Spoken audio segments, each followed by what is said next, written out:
Hello बेटा, कैसे हाल है।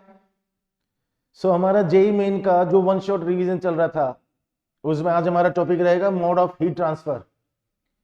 इससे पहले जो हमने वीडियो अपलोड किया है वो था थर्मल एक्सपेंशन। ठीक है, आज हम बात करते हैं मोड ऑफ हीट ट्रांसफर की।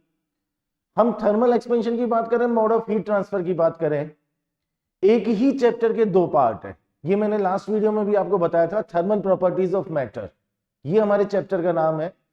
मैंने उस चैप्टर को दो पार्ट्स में डिवाइड कर दिया, एक थर्मल एक्सपेंशन और दूसरा ले लिया है mode of heat transfer.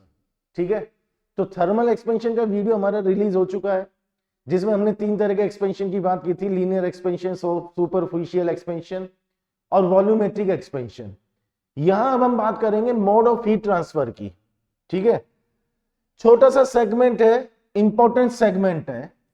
Mode of heat transfer का मतलब हुआ कि एक प्लेस से दूसरे प्लेस तक अगर मुझे हीट ट्रांसफर करनी है तो उसके लिए क्या क्या मोड हो सकते हैं, क्या क्या तरीके हो सकते हैं। ठीक है, बेसिकली हम जानते हैं कि तीन तरह से हीट को हम ट्रांसफर कर सकते हैं, एक है कंडक्शन, एक है कन्वेक्शन और एक होता है रेडिएशन।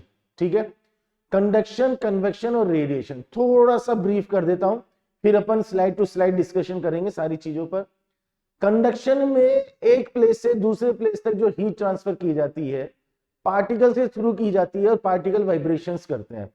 वाइब्रेशन करते हुए पार्टिकल नेक्स्ट पार्टिकल को, नेक्स्ट पार्टिकल नेक्स्ट पार्टिकल को, नेक्स्ट पार्टिकल नेक्स्ट पार्टिकल, मतलब particle to particle heat transfer की जाती है। So actually particle is not displaced from the position. ठीक है, this is the meaning of conduction. तो conduction में पार्टिकल अपनी पोजिशन से डिस्प्लेस नहीं हुआ, नेक्स्ट पार्टिकल को हीट ट्रांसफर कर रहा है। इस तरह से एक पॉइंट से दूसरे पॉइंट तक हीट ट्रांसफर हो जाएगी इन द कंडक्शन। कन्वेक्शन की अगर हम बात करें तो उसमें भी पार्टिकल के थ्रू हीट ट्रांसफर होती है, बट उसमें पार्टिकल एक पोजीशन से दूसरी पोजीशन तक डिस्प्लेस होता है, अपनी पोजीशन को छोड़ करके दूसरी पोजीशन पर चला जाता है और हीट ट्रांसफर करता है। This is basic difference between conduction and convection, कि कंडक्शन में पार्टिकल डिस्प्लेस नहीं हुआ, next to next energy transfer करते जा रहे हैं, हीट ट्रांसफर होकर के दूसरी पॉइंट पर पहुंच गई है। कन्वेक्शन में पार्टिकल खुद हीट को लेकर के दूसरे पॉइंट तक जाता है। अच्छा, दोनों में एक कॉमन बात है कि कंडक्शन हो चाहे कन्वेक्शन हो, दोनों के लिए मीडियम की रिक्वायरमेंट होती है। रेडिएशन की कहानी अलग होती है, रेडिएशन में medium is not required, vacuum में भी हो सकता है, क्योंकि जो रेडिएशन होते हैं वो इलेक्ट्रोमैग्नेटिक वेव होते हैं। ठीक है, अब तीनों का एक एग्जांपल ले लेता हूं। कंडक्शन की अगर हम बात करें तो मान लो हमारे पास में कोई मेटल की रोड है, मान लो कॉपर की, ये कॉपर की एक रोड है, इसके एक एंड को अगर मैं गर्म करूंगा तो थोड़ी देर के बाद में ये एंड भी गर्म हो जाएगा। This is example of conduction. Convection के एग्जांपल की अगर मैं बात करूं तो जैसे हम पानी गर्म करते हैं, एक कंटेनर में हमने पानी ले लिया, नीचे से हीट सप्लाई कर रहे हैं, तो अगर उसको माइन्यूटली हम ऑब्जर्व करें तो उसमें बहुत छोटे छोटे से बुलबुले बनते हैं, स्मॉल ड्रॉप्स ही बनती हैं। वो बबल जो बनते हैं वो नीचे से ऊपर की तरफ मूव करते हैं, that is convection, that is called convectional current. तो उसमें क्या हुआ, नीचे का जो पार्टिकल है उस पार्टिकल को हीट मिली, वो पार्टिकल हीट को लेकर के ऊपर की तरफ आया, उसकी जगह पर दूसरा पार्टिकल ऊपर से नीचे चला गया, फिर उस पार्टिकल को हीट मिली, वो नीचे से ऊपर की तरफ आया। This is due to the difference of the density, density के डिफरेंस की वजह से कंडक्शन सॉरी कन्वेक्शन होता है। रेडिएशन का अगर मैं एग्जांपल लूं तो सनलाइट जो हमारे पास में आ रही है, ठीक है, सूरज से जो रोशनी हमारे पास में आ रही है, that is the example of radiation. ठीक है, ये मैंने थोड़ा सा ब्रीफ करने की कोशिश की है। अब बात कर लेते हैं वन बाय वन। ये तो तीन मोड लिखे हुए हैं, heat can be transmitted from one place to the other by the three modes, these are conduction, convection and radiation. ठीक है, ये हमारी बात हो गई। इसमें कंडक्शन पर थोड़ी सी चर्चा अगर कर लेते हैं तो कंडक्शन में जैसे अभी हमने डिस्कशन किया था, चेक करके देखते हैं। Conduction is the phenomena of transfer of heat through one part of the body to another, from particle to particle in the direction of fall of temperature. Fall of temperature का मतलब हुआ कि heat का जो flow है वो हमेशा fall of temperature की डायरेक्शन में होगा, मतलब हमेशा हाई टेम्परेचर साइड से लोअर टेम्परेचर साइड में heat will be transferred without any actual movement of the particle. It means particle actual में अपनी पोजीशन से डिस्प्लेस नहीं होगा। ठीक है, this is the basic meaning of conduction. Okay, अब कंडक्शन से रिलेटेड एक फॉर्मूला जिस पर बेस्ड क्वेश्चन हमें मिलता है, ध्यान से देखना है। इन स्टडी स्टेट का मतलब रेट ऑफ हीट फ्लो अगर एक कांस्टेंट बन जाता है तो the rate of flow of heat, पहले तो इसका मीनिंग समझ लेते हैं। Rate of flow of heat, ये heat flow rate of heat flow का मतलब हुआ कि एक सेकंड में कितनी हीट ट्रांसफर होती है। मैं कोई भी क्रॉस सेक्शन कंसीडर करूं तो उस क्रॉस सेक्शन से एक सेकंड में कितनी हीट ट्रांसफर होकर के गई है, that is called rate of heat flow, जिसको हमने लिखा है dq अपॉन dt, और कहीं कहीं बेटा इसको dh अपॉन dt भी लिखते हैं, कंफ्यूज होने की जरूरत नहीं है। That is rate of heat flow through the cross section of the conductor is. ये जो रेट ऑफ हीट फ्लो है ये दो फैक्टर्स पर डिपेंड है, directly proportional to the area of the surface, उस क्रॉस सेक्शन का जो एरिया है जिसमें से वो हीट ट्रांसफर हो रही है उस एरिया के डायरेक्टली प्रोपोर्शनल है, and directly proportional to the temperature gradient that is d theta upon dx। Temperature gradient को हमने लिखा है d theta upon dx। What does it mean? जैसे मैंने एक एग्जांपल लिया कि एक रोड है जिसमें कंडक्शन के थ्रू हीट ट्रांसफर हो रही है। सपोज मैंने यहां से यहां तक का एक एलिमेंट कंसीडर कर लिया जिसकी लेंथ dx है, और यहां से यहां तक अगर मैं पहुंचा तो टेम्परेचर में जो फॉल हुआ, मतलब टेम्परेचर जो डिक्रीज हुआ, सपोज वो डी थीटा है, ठीक है। तो dx डिस्टेंस में जो टेम्परेचर डिफरेंस आया वो डी थीटा है। अगर मैं यूनिट डिस्टेंस में कैलकुलेट करूं तो टेम्परेचर डिफरेंस कितना आ जाएगा, that is d theta upon dx। इसी को हम कहते हैं टेम्परेचर ग्रेडियंट।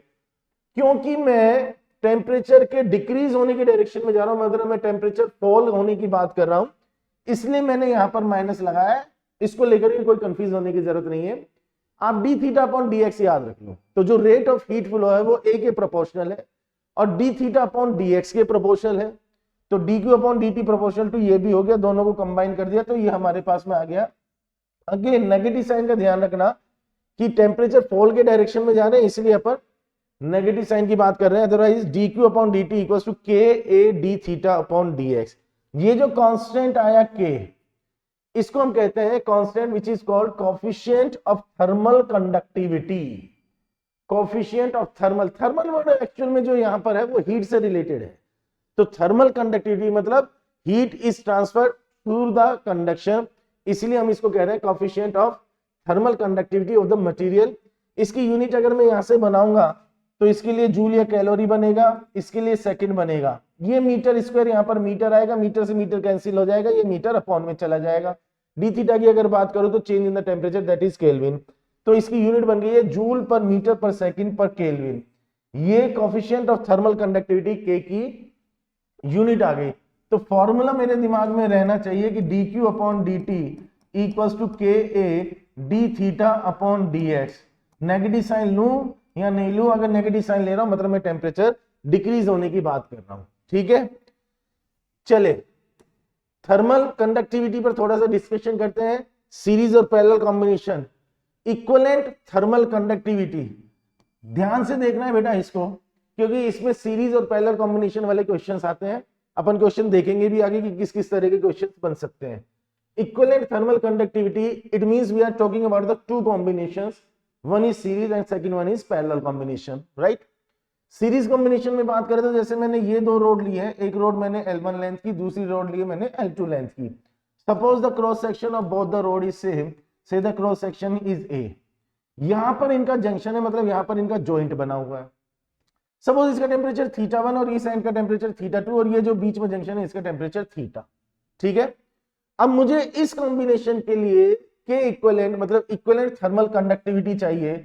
सो फॉर्मूला तो ये है, न्यूमेरिकल के पॉइंट ऑफ व्यू से अगर मैं बात करूं तो मुझे इक्विवेलेंट थर्मल कंडक्टिविटी का फॉर्मूला याद रखना है। सीरीज कॉम्बिनेशन में L1 and L2 are the lengths of the rods which are connected in the series, L1 upon K1, L2 upon K2। K1 thermal conductivity of first rod, K2 thermal conductivity of second rod. Coefficient जिसको हम thermal conductivity भी basically बोल देते हैं। हुआ कैसे उसको थोड़ा सा मैं एक्सप्लेन कर देता हूं कि सीरीज कॉम्बिनेशन में अगर देखें तो यहां से एक सेकंड में जितनी हीट ट्रांसफर होगी उतनी ही एक सेकंड में यहां से भी ट्रांसफर होगी। सो सीरीज कॉम्बिनेशन में rate of heat transfer will be same, ठीक है। अब इस फर्स्ट रोड के लिए अगर मैं बात करूंगा तो dq अपॉन dt लिखूंगा K1a, यहां टेम्परेचर डिफरेंस आ गया θ1 माइनस थीटा, अपॉन में लेंथ या dx आ गया है L1। अगेन लिख रहा हूं मैं dq upon dt equals to ka और d थीटा अपॉन dx।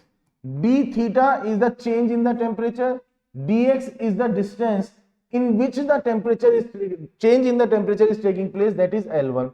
सो फर्स्ट के लिए अगर मैं बात करूं तो ये लिख दिया, सेकंड के लिए अगर मैं बात करूं तो K2A, यहां टेम्परेचर डिफरेंस आ गया थीटा माइनस थीटा 2 अपॉन में लेंथ हो गई है L2। अच्छा, ये जो रेट ऑफ हीट फ्लो है इसको हम हीट करंट भी कहते हैं। ये टर्मिनोलॉजी ध्यान रखना, क्योंकि क्वेश्चन में कई बार ये वर्ड्स यूज में ले जाते हैं। तो रेट ऑफ हीट फ्लो बोले या हीट करंट बोले, एक ही बात है। सो फर्स्ट रोड के लिए अगर मैं बात करूंगा तो हीट करंट इतना है, सेकंड रोड के लिए अगर मैं बात करूंगा तो हीट करंट इतना है। सीरीज कॉम्बिनेशन में दोनों सेम आएंगे, दोनों को मैं इक्वल कर दूंगा। इसको जब सॉल्व किया जाता है, अब इसके डिटेल में मैं नहीं जा रहा, पूरा डेरिवेशन है, आउटलाइन मैंने आपको बता दिया कि हुआ कैसे, रेट ऑफ हीट फ्लो को इक्वल करके हुआ। जब सॉल्व करता हूं तो के इक्विवेलेंट इतना आता है।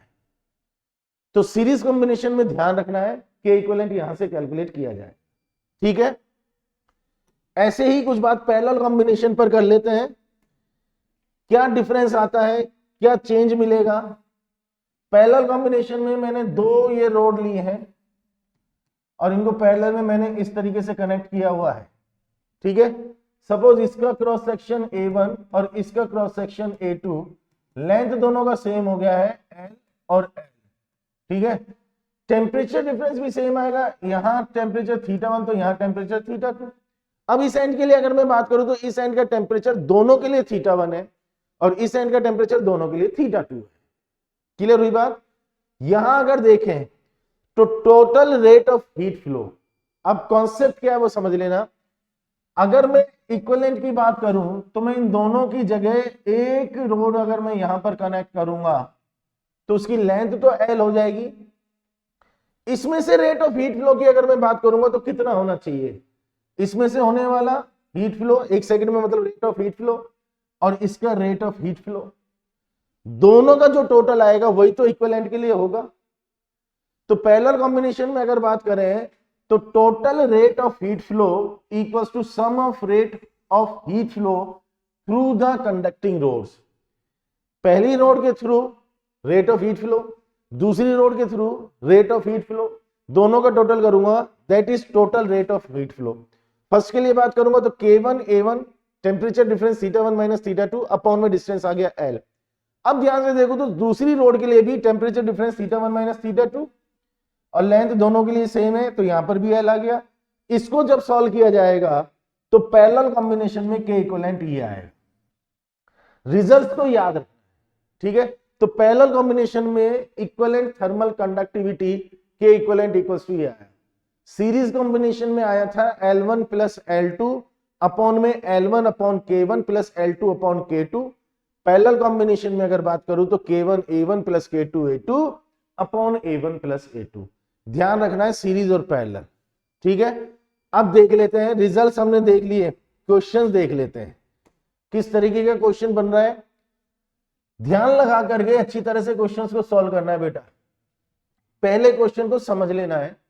If K1 and K2 are the thermal conductivities, L1 and L2 are the lengths, and A1 and A2 are the cross sectional areas of steel and copper rods respectively, such that ये ratio हमें given है, K2 upon K1 equals to 9 है, A1 upon A2 equals to 2 है और L1 upon L2 equals to 2 है, right. ये ratio हमें दिया हुआ है, 1 और 2 का ध्यान रखना। Then for the arrangement as shown in the figure, the value of temperature T of the steel copper junction, this is the junction, इस जंक्शन का जो टेम्परेचर है वो T है। Steel copper junction in the steady state, इस junction का temperature कितना होगा ये हमें कैलकुलेट करना है, ठीक है। अब क्वेश्चन की इंफॉर्मेशन हमने ध्यान से पढ़ ली, उस इंफॉर्मेशन को इस फिगर में भी चेक कर लेते हैं। ये स्टील की रोड है, ये कॉपर की रोड है। स्टील रोड के दो एंड अगर मैं देखता हूं तो एक एंड का टेम्परेचर 450 डिग्री सेंटीग्रेड, दूसरे का टेम्परेचर होगा T। कॉपर के लिए बात करूं तो इसका टेम्परेचर हो गया T और दूसरे एंड का टेम्परेचर होगा 0 डिग्री सेंटीग्रेड।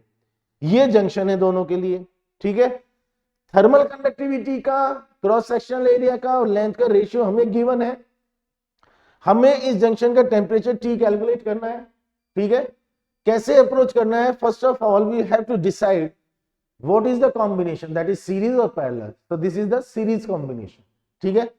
अब सीरीज कॉम्बिनेशन की अगर हम बात करें और मुझे ये टेम्परेचर कैलकुलेट करना है तो कैसे करूंगा, कॉन्सेप्ट मैंने बताया था, मैं चाहता तो डायरेक्ट एक्सप्रेशन भी बता देता। कॉन्सेप्ट क्यों बताया? क्योंकि कहीं क्वेश्चन का कॉन्सेप्ट भी, सॉरी, जो हमने डिस्कस किया था वो कॉन्सेप्ट भी काम आता है।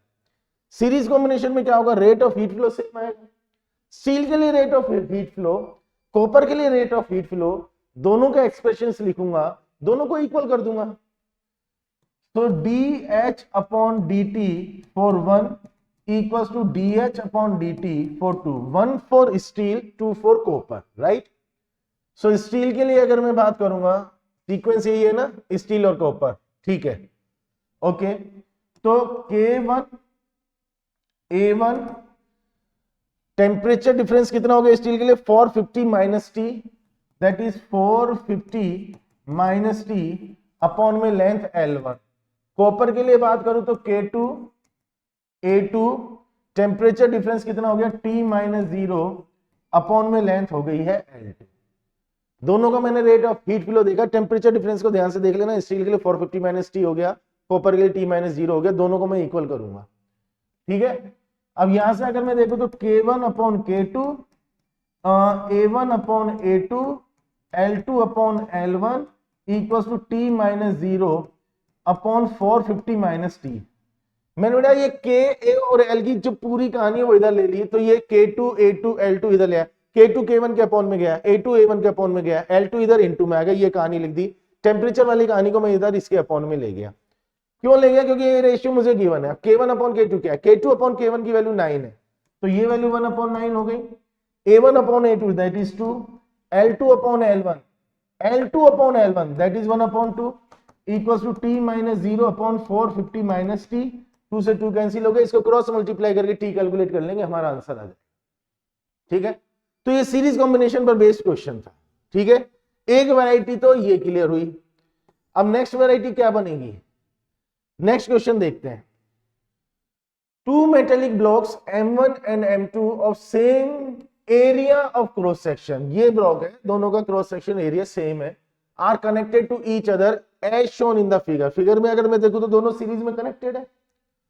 If the thermal conductivity of M2 इसकी thermal conductivity K2 equals to K है, then the thermal conductivity of M1 इसकी थर्मल कंडक्टिविटी K1 क्या होगी? Assume steady state heat conduction, ठीक है। वही सीरीज कॉम्बिनेशन वाली बात है, लेंथ गिवन है 16 और 8, यहां का टेम्परेचर 80। सो इसके लिए अगर बात करूंगा तो टेम्परेचर डिफरेंस 100 माइनस 80, और इसके लिए अगर बात करूंगा तो temperature difference 80 minus 0। Is that clear? Series combination, rate of heat flow को बराबर कर देंगे। तो अगेन वही कॉन्सेप्ट लगा रहा हूं, DH upon DT for 1 and DH upon DT for 2। तो 1 के लिए अगर बात करूंगा तो K1 क्रॉस सेक्शन सेम का है, तो A temperature difference will be 100 minus 80 upon में डिस्टेंस कितना हो गया? 16। क्लियर? इसके लिए अगर मैं बात करूंगा तो K2 A टेम्परेचर डिफरेंस आ गया 80 minus 0, that is 80 minus 0 upon में ये लेंथ आ गया 8। A से A कैंसिल हो गया, ये कैंसिल किया, 2 आ गया, ठीक है। तो K1 यहां पर आ गया 20 अपॉन में आ गया 2 इक्वल्स टू K2 यहां पर आ गया 80, ठीक है। K2 is given, K2 equals to K, calculate कर लेंगे, K1 आ जाएगा। एक दो स्टेप है, कैलकुलेट करके देख लेना, ठीक है। ये कैंसिल हो गया, यहाँ पर 10 आ गया, तो K1 इक्वल्स टू 8 K2 आ गया, 8K अपना आंसर आ गया। हो ही गया, कहानी समझ में आई? इसलिए मैंने कॉन्सेप्ट बताया था कि जब भी सीरीज कॉम्बिनेशन की बात हो, जरूरी नहीं कि बेटा डायरेक्ट के इक्विवेलेंट काम में आएगा। जब सीरीज कॉम्बिनेशन है तो रेट ऑफ हीट फ्लो को बराबर करना है, ठीक है। और जब पैरेलल कॉम्बिनेशन है तो दोनों का rate of heat flow calculate करके दोनों का टोटल करना है, that is total rate of heat flow, ठीक है। ये कहानी हुई अपनी क्लियर। एक क्वेश्चन और देख लेते हैं, फिर थियरी वाली कहानी को थोड़ा सा और आगे बढ़ा देंगे। अभी क्वेश्चन क्या कहता है, as per the given figure two plates A and B, A और B of thermal conductivities K and 2K, K and 2K are joined together to form a compound plate. The thickness of the plates are 4 cm and 2.5 cm respectively, and the area of cross section is 120 cm square for each plate. दोनों का जो area है वो same दिया हुआ है। The equivalent thermal conductivity of the compound plate is 1 plus 5 upon alpha K, then the value of alpha. अब आप सोच सकते हैं कि सर इस क्वेश्चन में खास बात तो कुछ दिखाई नहीं दे रही, पिछले जो 2 क्वेश्चन अपन ने सॉल्व किए है तो पैटर्न वही। इस क्वेश्चन को डिस्कस करने का एक पर्पज है कि इसमें हमें इक्विवेलेंट थर्मल कंडक्टिविटी डायरेक्ट ऐसे कैलकुलेट नहीं करनी, कुछ इस फॉर्म में लेकर के आना है, फिर मुझे अल्फा की वैल्यू फाइंड आउट करनी है। ठीक है, इसीलिए हम इस क्वेश्चन को डिस्कस कर रहे हैं। वही कॉन्सेप्ट अप्लाई करते हैं, डीएच अपॉन डी। चलो लिख लेते हैं D H upon D for 1 equals to D H upon D for 2। ठीक है, फर्स्ट के लिए अगर बात करेंगे तो कंडक्टिविटी के, क्रॉस सेक्शन कितना है मैं ए मान लेता हूं क्योंकि दोनों का ए आएगा, 120 वैल्यू पुट करूंगा, दोनों साइड से कैंसिल हो जाएगा, इसलिए मैंने ए लिख लिया, कोई प्रॉब्लम नहीं है। फर्स्ट के लिए अगर बात करूं तो टेम्परेचर यहां से यहां तक, इसका टेम्परेचर मैंने टी कंसीडर किया, जंक्शन का कोई टेम्परेचर मुझे गिवन थोड़ी है। ठीक है, तो ये आ गया है मेरे पास में 100 माइनस टी। ठीक है, एक तरीका बता रहा हूं, फिर दूसरे तरीके से भी बताऊंगा। 100 माइनस टी अपॉन में लेंथ आ गया 4 इक्वल्स टू, सेकंड के लिए अगर बात करें तो 2k a, temperature difference will be t minus 0 upon length is 2.5। ठीक है, इसके लिए 2k आ गया, ये k से k कैंसिल हुआ, a से a कैंसिल हुआ। यहां से हम t को कैलकुलेट कर सकते हैं अगर हमसे जंक्शन का टेम्परेचर पूछे तो। ठीक है, मतलब मैं इस एक क्वेश्चन में 2 क्वेश्चन की बात कर रहा हूं, हालांकि पूछा तो इक्विवेलेंट थर्मल कंडक्टिविटी है, बट अगर जंक्शन का टेम्परेचर पूछे तो मैं वो भी कैलकुलेट कर सकता हूं यहां से। ये तो हुई एक बात, ठीक है, जो एक्चुअल में इस क्वेश्चन में नहीं पूछी है बट पूछी जा सकती है। अब मैं अगर इक्विवेलेंट थर्मल कंडक्टिविटी की बात करूं तो मैं फॉर्मूला लगा दूं डायरेक्ट, के इक्विवेलेंट क्या लिखेंगे, सीरीज कॉम्बिनेशन में बात हो रही है तो L1 plus L2 upon L1 upon K1 plus L2 upon K2। यहां से अपन इसको कैलकुलेट कर सकते हैं, L1 L2 K1 K2 ये सारी वैल्यूज हमें दी हुई हैं। ठीक है, इसको सॉल्व करने के बाद ब्रैकेट के साथ में K कुछ ऐसा आएगा बेटा। ठीक है, मैं आपको बता रहा हूं, इसको सॉल्व कर लेना, ब्रैकेट में कुछ आएगा, वो फ्रैक्शनल आएगा। ठीक है, तो वो फ्रैक्शनल कुछ किस तरीके का आएगा, 26 अपॉन 21। मुझे जो याद आ रहा है, मैंने इस क्वेश्चन को पहले जो डिस्कस किया था, शायद सॉल्व करने के बाद में कुछ ऐसा आएगा। ठीक है, सीरीज कॉम्बिनेशन के लिए चेक कर लेना, कंफ्यूज मत होना, गड़बड़ मत करना, चीजें वापस से दिखा रहा हूं। सीरीज कॉम्बिनेशन में अगर बात करें तो ये फॉर्मूला है।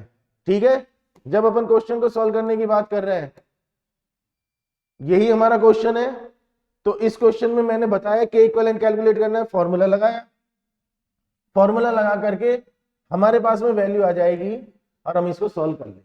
ठीक है, फॉर्मूला के equivalent equals to L1 plus L2 upon L1 upon K1 plus L2 upon K2। इसमें वैल्यू पुट करनी है बेटा, तो जैसे मैंने बताया 26 अपॉन 21 इंटू K, कुछ इस टाइप का आएगा। अब इसको मुझे इस फॉर्म में चाहिए, तो क्या मैं इसको 1 प्लस 5 अपॉन 21 इंटू K ऐसे लिख सकता हूं, क्योंकि मुझे इस पैटर्न में चाहिए, अल्फा कैलकुलेट करना है। सॉल्व करके देखना कुछ ऐसा आएगा, तो कंपेयर करके अल्फा की वैल्यू 21 आ जाएगी। ठीक है, तो क्वेश्चन में कुछ इस तरीके से चीज बना करके दी जाती है, तो सॉल्व करने के बाद में कुछ उस तरह से चीज को बना लिया करो और फिर सॉल्व कर लिया करो। ठीक है, ये थर्मल कंडक्टिविटी से रिलेटेड बात हुई। अब थ्योरी में थोड़ा सा और आगे बढ़ते हैं। कन्वेक्शन है, कन्वेक्शन से रिलेटेड केवल एक बेसिक इंफॉर्मेशन है। ठीक है, आगे जो रेडिएशन आएगा उसमें हमारे क्वेश्चंस बनते हैं। कन्वेक्शन की बात करें तो mode of heat transfer due to density difference in fluid, liquid और गैस में जो हीट ट्रांसफर होता है that is due to convection, density difference की वजह से, स्टार्टिंग में मैंने बोला भी था। In this process transfer of heat by actual motion of particles of medium from one place to another. Convection में पार्टिकल एक पोजीशन से दूसरे पोजीशन तक खुद जाता है। Based on gravity, when zero gravity region then no convection. जहां पर जीरो ग्रेविटी की बात आएगी वहां पर कन्वेक्शन की कहानी नहीं होगी। सेंटर ऑफ अर्थ पर जी की वैल्यू 0 है, इसलिए सेंटर ऑफ अर्थ पर कन्वेक्शन नहीं होता। एक पॉइंट है, दिमाग में रख लेना, कभी by the chance conceptual question में, थ्योरेटिकल क्वेश्चन में पूछ ले तो ऑप्शन दिमाग में रहना चाहिए कि कन्वेक्शन के लिए ग्रेविटी जरूरी होती है। ठीक है, बात करते हैं रेडिएशन पर। ठीक है, रेडिएशन के लिए जैसे मैंने बताया आपको, वही वैक्यूम में ट्रेवल कर सकती है। एक बेसिक चीज समझ लो रेडिएशन से related, radiation are the electromagnetic waves. So अगर आप इलेक्ट्रोमैग्नेटिक वेव जानते हैं तो आप रेडिएशन के बारे में जानते हैं। इलेक्ट्रोमैग्नेटिक वेव्स क्या होती है, जिसमें इलेक्ट्रिक फील्ड और मैग्नेटिक फील्ड होते हैं, परपेंडिकुलर डायरेक्शन में वाइब्रेशन करते हैं, वेव का प्रोपेगेशन होता है, वैक्यूम में से ट्रेवल कर सकती है, ठीक है, उसमें इंटरफ्रेंस भी होता है, पोलराइजेशन भी होता है, डिफ्रैक्शन भी होता है। रेडिएशन इज इलेक्ट्रोमैग्नेटिक वेव जिसकी वेवलेंथ की range 0 to infinity and travels with velocity of light, light की वेलोसिटी से ट्रेवल करती है। जैसे मैंने सनलाइट का एग्जांपल भी लिया था। Radiation travels in the straight line में चलती है। Radiation can travel through the vacuum, vacuum में ट्रेवल कर सकती है। Radiation obeys the laws of reflection, refraction, interference, diffraction, polarisation etcetera, all optical phenomena. Wave optics पढ़ा होगा, रे ऑप्टिक्स पढ़ा होगा, तो लाइट से रिलेटेड जितने भी फेनोमेना है सारे रेडिएशंस पर एप्लीकेबल है, क्योंकि लाइट भी इलेक्ट्रोमैग्नेटिक वेव है और रेडिएशन भी इलेक्ट्रोमैग्नेटिक वेव है, तो इसमें सारी प्रॉपर्टीज वही है जो लाइट वाली प्रॉपर्टीज है। Radiation does not affect the medium through which it travel, जिस मीडियम में से रेडिएशन पास होता है उस मीडियम को ये अफेक्टेड नहीं करता है। अब ये एक डायग्राम बनाया हुआ है कि कोई एक सरफेस है, सपोज उस पर रेडिएशन की फॉर्म में क्यों हीट आई है, ठीक है। इन जनरल ये जो हीट आती है ना बेटा, ये 3 पार्ट में डिवाइड हो जाती है। रेडिएशन का कुछ पार्ट रिफ्लेक्ट हो जाता है, कुछ पार्ट वो एब्जॉर्ब कर लेता है, कुछ पार्ट ट्रांसमिट होकर के दूसरी साइड से निकल जाता है। So this is reflected part QR, absorb part QA, transmitted part QT। Total heat in the form of radiation is Q, तो Q equals to QR, QA, QT। Q से दोनों साइड में डिवाइड कर दिया, QR अपॉन Q को लिखा R, QA upon Q को लिखा A, QT अपॉन Q को लिखा T, ठीक है। ये कोफिशिएंट्स बन गए रिफ्लेक्शन के लिए, एब्जॉर्प्शन के लिए, ट्रांसमिशन के लिए। अब बहुत सिंपल सी बात है कि A की वैल्यू 0, T की वैल्यू 0, R की वैल्यू 1। R की वैल्यू अगर 1 है इसका मतलब ये वैल्यू 0 और ये वैल्यू 0, तो R की वैल्यू 1 होने का मतलब A और T 0, मतलब कोई एब्जॉर्प्शन नहीं होगा, ट्रांसमिशन नहीं होगा। If R equals to 1, perfect reflector, the surface is perfect reflector. If A equals to 1, the surface is perfect absorber, which is called black body. जो ब्लैक बॉडी होती है वो सारे रेडिएशंस को एब्जॉर्ब कर लेती है। तो R equals to 1 होने का मतलब सरफेस परफेक्ट रिफ्लेक्टेड है, A equals to 1 होने का मतलब सरफेस परफेक्ट एब्जॉर्बर है, मतलब वो एक ब्लैक बॉडी की तरह काम कर रही है, और T equals to 1 होने का मतलब the surface is then perfectly transparent, मतलब उसमें से पूरी हीट ट्रांसमिट होकर के दूसरी साइड से निकल जाएगी। And the substance is called diathermanous, ऐसे सब्सटेंस को ये नाम दिया जाता है डायथर्मनस, राइट, याद रख लेना ये वर्ड। अब बात आती है रेडिएशन पे बेस्ड न्यूटन्स कूलिंग लॉ की, इंपॉर्टेंट है, बहुत ज्यादा पॉसिबिलिटी होती है कि न्यूटन्स कूलिंग लॉ में से क्वेश्चन बने, ठीक है। पहले कहानी समझ लेते हैं, न्यूटन साहब का कूलिंग लॉ क्या है। किसी भी बॉडी के रेडिएशन के थ्रू कूल होने के लिए, मतलब टेम्परेचर डिक्रीज होने के लिए न्यूटन साहब ने एक लॉ दिया। उन्होंने कहा कि रेट ऑफ कूलिंग का मतलब 1 सेकंड में कितनी हीट निकलेगी of a body, dq upon, ये q है, dq upon dt is directly proportional to excess of temperature, that is theta minus theta naught. मैं इसको सिंपल लैंग्वेज में लिख दूं कि dq upon dt is proportional to theta minus theta naught. अब ये कहानी है क्या, कोई बॉडी है जिसका टेम्परेचर थीटा है, सराउंडिंग में रखा जिसका टेम्परेचर थीटा नॉट है, ठीक है। तो बॉडी की रेट ऑफ कूलिंग जो है, रेट ऑफ कूलिंग का मतलब rate of heat emitted in the form of radiation, मतलब उस बॉडी में से 1 सेकंड में जो हीट निकलेगी रेडिएशन की फॉर्म में, वो बॉडी की टेम्परेचर और सराउंडिंग का जो टेम्परेचर है दोनों का जो डिफरेंस होगा उस डिफरेंस के डायरेक्टली प्रोपोर्शनल होती है, ठीक है। इंपॉर्टेंट चीज है, दिमाग में रखना। Theta naught temperature of the surrounding, right, theta is the temperature of the body, so dq upon dt is equals to, अब यहां पर कांस्टेंट लगा दिया मैंने, dq upon dt equals to constant k आ गया, थीटा माइनस थीटा नॉट आ गया। इसका मतलब हुआ dt टाइम में dq हीट निकली है, ठीक है। अच्छा, जब हम स्पेसिफिक हीट कैपेसिटी पढ़ते हैं तो हम एक फॉर्मूला भी पढ़ते हैं कि dq equals to ms delta theta. एक बॉडी के टेम्परेचर में अगर डेल्टा थीटा का चेंज हुआ, उसकी स्पेसिफिक हीट कैपेसिटी s है और उसका मास m है, तो dq equals to ms delta theta लिखा जाता है। अगर लिखूं तो ms डेल्टा थीटा, ठीक है, d थीटा लिख देता हूं, ये हो जाएगा d theta upon dt equals to k theta minus theta naught, ms constant है नीचे ले गए, तो d theta upon dt equals to k upon ms, capital के एक नया कांस्टेंट मान लिया और थीटा माइनस थीटा नॉट। ठीक है, बात इंपॉर्टेंट है, ध्यान से सुन लेना। dq upon dt is proportional to theta minus theta naught, d theta upon dt is also proportional to theta minus theta naught. इन दो चीजों में डिफरेंस है, ध्यान से देखना। dq अपॉन dt मतलब एक सेकंड में कितनी हीट निकली, और d थीटा अपॉन dt का मतलब बॉडी का टेम्परेचर एक सेकंड में कितना गिरा, कितना कम हुआ। दोनों ही थीटा माइनस थीटा नॉट के डायरेक्टली प्रोपोर्शनल होंगे। वही कहानी यहां है, dq upon dt equals to, वही dq को मैंने ms d थीटा लिखा, तो ये यहां पर मैंने वैल्यू पुट की है, सॉल्व किया, तो वही कहानी आ गई जो मैंने यहां पर लिखी है।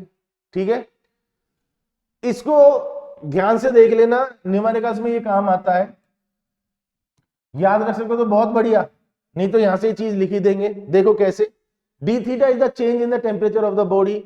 बॉडी का टेम्परेचर मान लो थीटा 1 से थीटा 2 तक पहुंचा, या थीटा 2 से थीटा 1 तक पहुंचा, तो यहां आगे change in the temperature of body, upon में टाइम आ गया, इक्वल्स टू कांस्टेंट के आ गया, के अपॉन एम एस लिख लो, थीटा माइनस थीटा नॉट, ये थीटा नॉट आ गया। इसका ध्यान रखना है न्यूमेरिकल्स में कि थीटा की जगह क्या होगा, क्योंकि प्रैक्टिकली चीज क्या है कि जैसे बॉडी का टेम्परेचर 70 से 60 डिग्री गिरा, 70 डिग्री सेंटीग्रेड से 60 डिग्री सेंटीग्रेड आया, तो हमने थीटा 2 माइनस थीटा 1 की वैल्यू 70 माइनस 60 कर दी। नाउ द पॉइंट इज कि थीटा की वैल्यू क्या ले, थीटा तो बॉडी का टेम्परेचर है, वो टेम्परेचर तो 70 से 60 पर आ रहा है, तो थीटा की वैल्यू क्या लेनी है, 70 और 60 का एवरेज, ये 2 आएगा, थीटा 1 प्लस थीटा 2 अपॉन 2, 70 से 60 आया, तो मुझे यहां पर दोनों का एवरेज लेना है, तो यहां वैल्यू एवरेज वाली आएगी, ध्यान रखना। और थीटा नॉट हमारा सराउंडिंग का टेम्परेचर है, इस बात को दिमाग में रखना, क्वेश्चन इजीली सॉल्व हो जाएंगे। सॉल्व करके बता देता हूं। In 5 minutes a body cools from 75 degree centigrade to 65 degree centigrade. Theta 1 75 degree centigrade है, थीटा 2 65 डिग्री सेंटीग्रेड है, टाइम जो लिया है वो 5 मिनट का है। ठीक बात है। Eight room temperature of 25 degree centigrade, ये थीटा नॉट की वैल्यू हमें दे दी है 25 degree centigrade surrounding. The temperature of the body at the end of the next 5 minute, अगले 5 मिनट के बाद में बॉडी का टेम्परेचर क्या होगा। ठीक है, तो मैंने वही लिखा, दोनों टेम्परेचर का डिफरेंस 75 माइनस 65, अपॉन में टाइम आ गया 5, इक्वल्स टू कांस्टेंट के। अब थीटा लिखना है, थीटा मतलब दोनों का एवरेज, तो 75 और 65 का एवरेज लूंगा तो 70 आ गया, माइनस थीटा नॉट की वैल्यू 25 आ गई। ये फर्स्ट इक्वेशन, मतलब जो फर्स्ट केस मुझे दिया हुआ उसमें ये इक्वेशन मिला, वही जो अभी मैंने एक्सप्रेशन डिस्कस किया था उसी से रिलेटेड बात। अगले 5 मिनट के लिए अगर बात करें तो थीटा 1 की वैल्यू 65 हो गई, तो थीटा 1 को मैंने 65 लिखा, बाद वाला जो टेम्परेचर है वो थीटा मान लिया जो मुझे कैलकुलेट करना है, टाइम लिया है मैंने 5 मिनट का, के हो गया 70। अब यहां पर एवरेज आएगा 65 और थीटा का, तो 65 प्लस थीटा अपॉन में 2। क्लियर हो गई बात। माइनस में सराउंडिंग टेम्परेचर 25। बेटा दो इक्वेशंस आगे सॉल्व कर लेंगे, इसको इससे डिवाइड कर दो, एक ही तो अननोन है अपने पास में, डिवाइड करोगे थीटा की वैल्यू कैलकुलेट हो जाएगी। ठीक है, सिंपल कैलकुलेशन है, सॉल्व कर लोगे आंसर आ जाएगा। तो 5 मिनट बाद में टेम्परेचर पता लग जाएगा। एक बात ध्यान रखना बेटा, जैसे जैसे टाइम इंक्रीज होता है रेट ऑफ कूलिंग कम होता जाता है, तो जैसे 5 मिनट में टेम्परेचर 75 से 65 पहुंचा, मतलब 10 डिग्री सेंटीग्रेड टेम्परेचर गिरने में 5 मिनट लगे, तो अगले 5 मिनट में टेम्परेचर 10 डिग्री सेंटीग्रेड से चेंज नहीं होगा, रेट ऑफ कूलिंग कम होती चली जाएगी। तो अगले 5 मिनट में 10 डिग्री सेंटीग्रेड नहीं गिरेगा, कुछ कम गिरेगा, रेट ऑफ कूलिंग कम हो जाएगी। आप सॉल्व करके देख लेना, आंसर आपको बता देगा ये चीज। ठीक है, नेक्स्ट क्वेश्चन पर चलते हैं। A copper ball of mass, थोड़ा बड़ा क्वेश्चन है, ध्यान से पढ़ना है, पार्ट्स में पढ़ेंगे और नोट करते हुए चलेंगे। कॉपर बॉल ऑफ मास 100 ग्राम, ये बॉल का मास हो गया 100 ग्राम। ठीक है, is at a temperature T, इसका जो टेम्परेचर है वो टी हो गया। चलो, it is drop in a copper calorimeter of mass 100 ग्राम।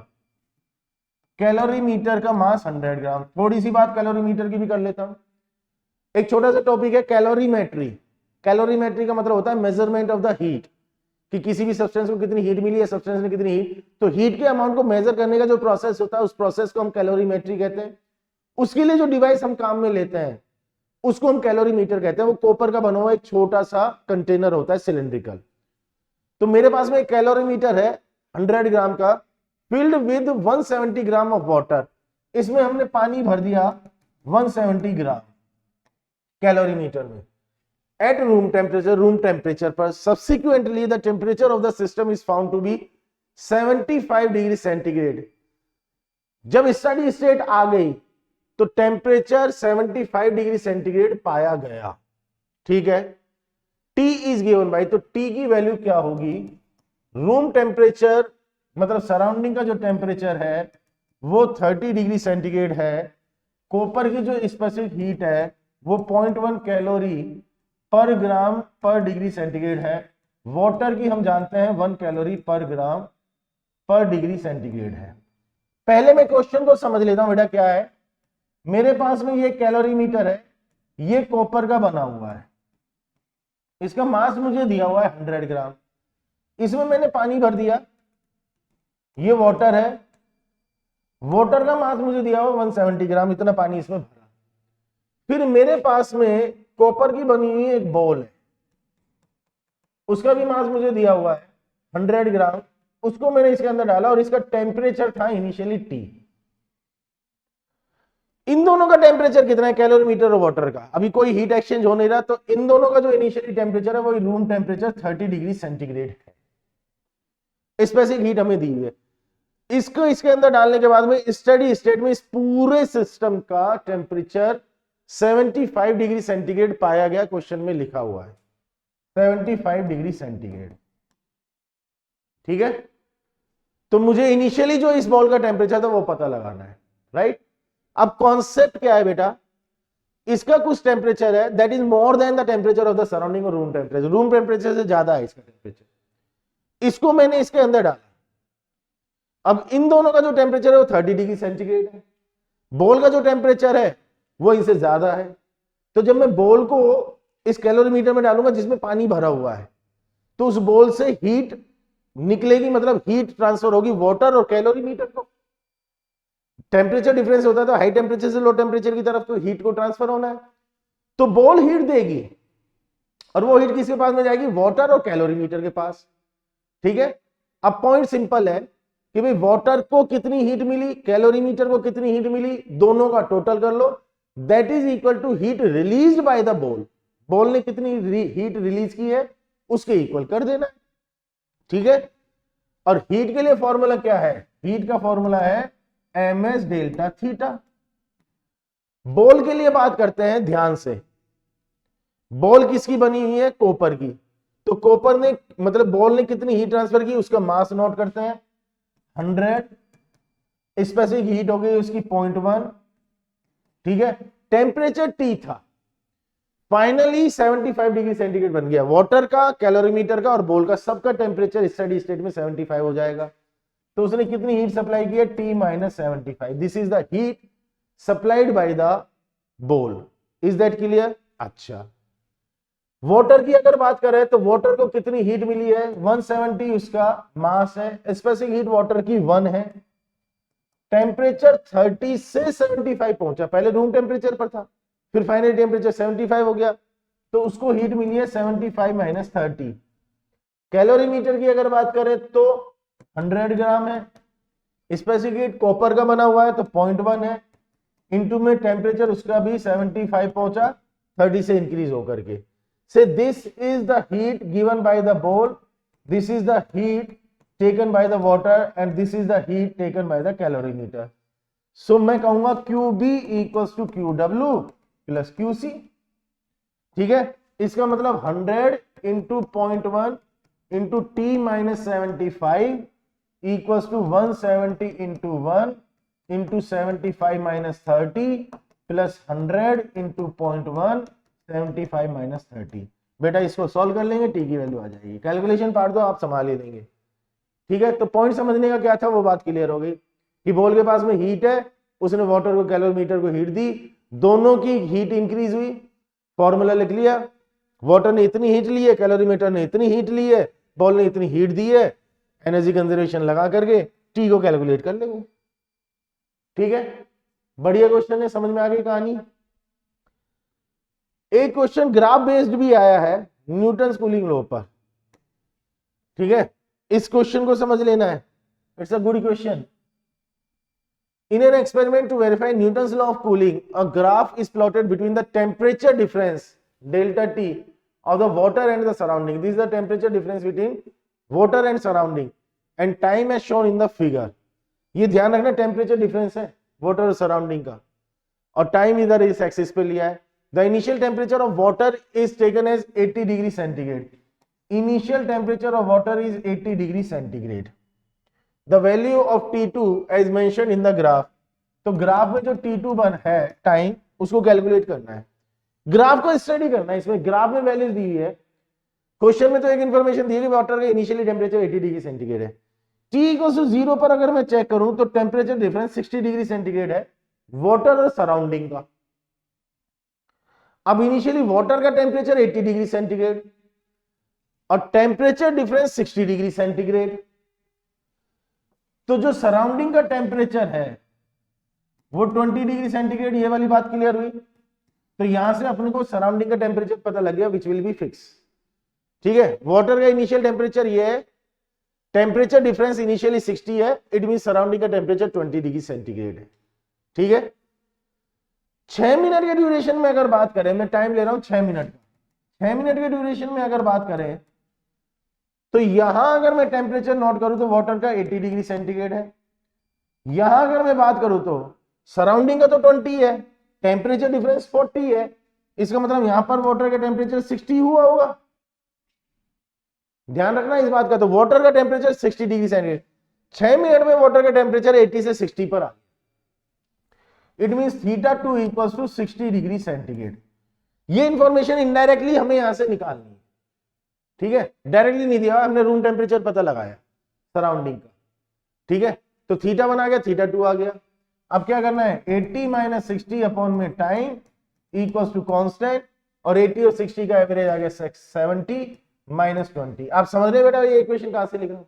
वही θ1 माइनस θ2 अपॉन में t equals to k, bracket में θ minus θ0, and θ equals to average of θ1 and θ2, that is θ1 plus θ2 upon 2। तो यहां से ये लिखा, एक इक्वेशन मेरे पास में ये आ गया। Is that clear? अब अगर मैं 6 से और यहां तक के इस टाइम इंटरवल के लिए बात करूं, ठीक है, तो इसमें अगर मैं इनिशियल टेम्परेचर लूं तो 60 डिग्री सेंटीग्रेड हो गया वाटर का। यहां पर अगर बात करें तो टेम्परेचर डिफरेंस 20 है, सराउंडिंग का अगेन 20 है, तो यहां पर वाटर का टेम्परेचर 40 डिग्री सेंटीग्रेड हुआ होगा बेटा। तो 6 से T2 के बीच में अगर बात करूं तो वाटर का टेम्परेचर 60 से 40 पर पहुंचा, 60 से 40। टाइम इंटरवल कितना हुआ? ये पूरा टाइम इंटरवल T2 है, ये टाइम इंटरवल 6 है, तो ये टाइम इंटरवल कितना बचा? T2 minus 6 equals to K। Again average लूंगा तो 60 और 40 ये आ गया 50, माइनस में सराउंडिंग का 20, इक्वेशन नंबर 2। क्वेश्चन में खास बात क्या है कि इधर टेम्परेचर डिफरेंस, इसीलिए मैंने यहां पर बोला था टेम्परेचर डिफरेंस है वाटर और सराउंडिंग का। ये वाटर के टेम्परेचर में चेंज नहीं है, ये वाटर और सराउंडिंग के टेम्परेचर में डिफरेंस है। तो हमने सराउंडिंग का टेम्परेचर पता लगा करके फिर अलग अलग टाइम पर वाटर का टेम्परेचर पता लगाया। 0 से 6 मिनट के बीच में ये इक्वेशन बन गया, 6 से T2 के बीच में ये इक्वेशन बन गया। सॉल्व कर लेंगे, T2 की वैल्यू आ जाएगी, डिवाइड कर लेना, तो सॉल्व करने से T2 की वैल्यू कैलकुलेट हो जाएगी। कैलकुलेशन तो कर ही लेंगे, हाँ ये ना। तो ये न्यूटन्स कूलिंग लॉ पर जो क्वेश्चन है किस तरीके के बनते हैं उनकी वैरायटीज अपन ने ली है। ठीक है, तो यहां मोड ऑफ हीट ट्रांसफर की पूरी कहानी हमने डिस्कस कर ली, वैरायटीज डिस्कस कर ली। क्वेश्चंस तो बहुत सारे हैं, लेकिन क्या क्या वैरायटीज बनती हैं वो सारी वैरायटीज हमने डिस्कस कर ली है। ठीक है, अच्छी तरह से देखना, क्वेश्चंस को अच्छी तरीके से सॉल्व करना। जो क्वेश्चंस मैंने बताए हैं वो सारे आपको क्लियर होने चाहिए। तरीका ये है कि अब आप क्वेश्चन की खुद रीडिंग लगाएं और खुद उसको ट्राई करके देखें। प्रॉब्लम आती है तो फिर वीडियो से उसको कंसल्ट करें। ठीक है, जैसे कोई क्वेश्चन है तो उस क्वेश्चन को देख करके खुद से ट्राई करने की कोशिश करें, कैलकुलेशन करके आंसर पूरा लाना है। मैंने अगर यहां तक छोड़ दिया तो आप यहां तक मत छोड़ना, आप पूरा आंसर निकाल करके कंफर्म कर लेना, कॉन्फिडेंस तभी आएगा। ठीक है, तो ये मोड ऑफ हीट ट्रांसफर की हमारी बात कंप्लीट हुई। तो इस तरह से हमारी थर्मल प्रॉपर्टीज ऑफ मैटर वाला काम कंप्लीट हुआ। अब हीट से रिलेटेड अगर बात करें तो 2 सेगमेंट और हमारे बचे हुए हैं, एक है KTG kinetic theory of gas, और एक है थर्मोडायनेमिक्स वाला पोर्शन। नेक्स्ट वीडियोस में डिस्कस करते हैं, ठीक है। अच्छी तरह से पढ़ाई करना, वीडियो देखना, कोई भी डाउट हो कमेंट बॉक्स में पोस्ट करना, राइट। नेक्स्ट वीडियो के साथ फिर मिलते हैं। Till then take care, bye.